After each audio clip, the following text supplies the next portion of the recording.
जय श्री कृष्ण। राधे राधे। आज हम आपको सोमवती अमावस्या की कथा सुनाने जा रहे हैं।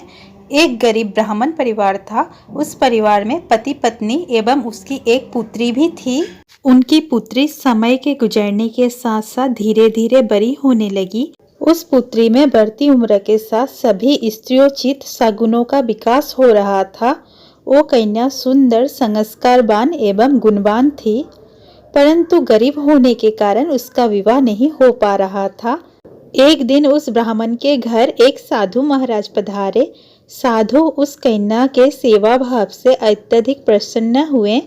कन्या को लंबी आयु का आशीर्वाद देते हुए साधु ने कहा कि इस कन्या के हाथ में विवाह योग्य रेखा नहीं है।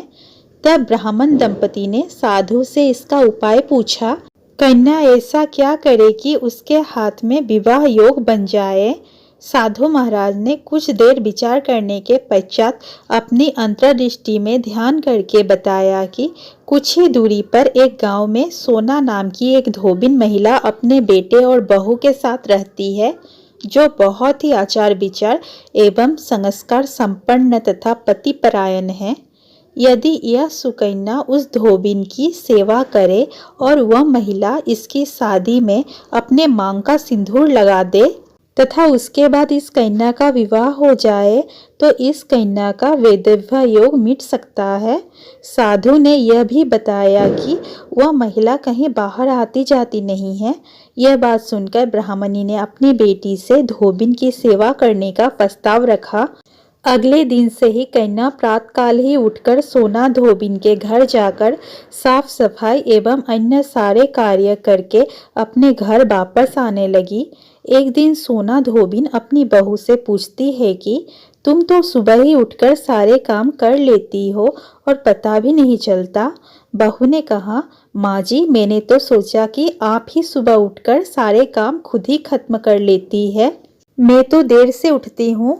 यह सब जानकर दोनों सास बहू घर की निगरानी करने लगी कि कौन है जो सुबह ही घर का सारा काम करके चला जाता है। कई दिनों के बाद धोबिन ने देखा कि एक कन्या मुंह ढके अंधेरे में घर में आती और सारे काम करने के बाद चली जाती है।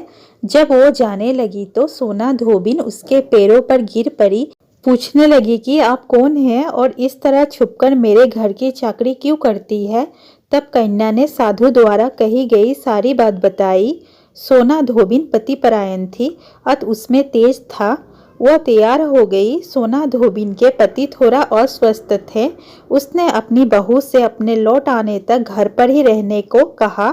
सोना धोबिन ने जैसे ही अपने मांग का सिंदूर उस कन्या की मांग में लगाया, सोना धोबिन का पति मर गया। उसे इस बात का पता चल गया। वह घर से निराजल ही चली थी, यह सोचकर कि रास्ते में कहीं पीपल का पेड़ मिलेगा तो उसे भवरी देकर और उसकी परिक्रमा करके ही जल ग्रहण करेगी। उस दिन सोमवती अमावस्या थी। ब्राह्मण के घर मिले पुए पकवान की जगह उसने ईंट के टुकड़े से 108 बार भवरी देकर 108 बार पीपल के पेड़ की परिक्रमा की और उसके बाद जल ग्रहण किया। ऐसा करते ही उसके पति के मृत शरीर में वापस जान आ गई। धोबिन का पति फिर से जीवित हो उठा।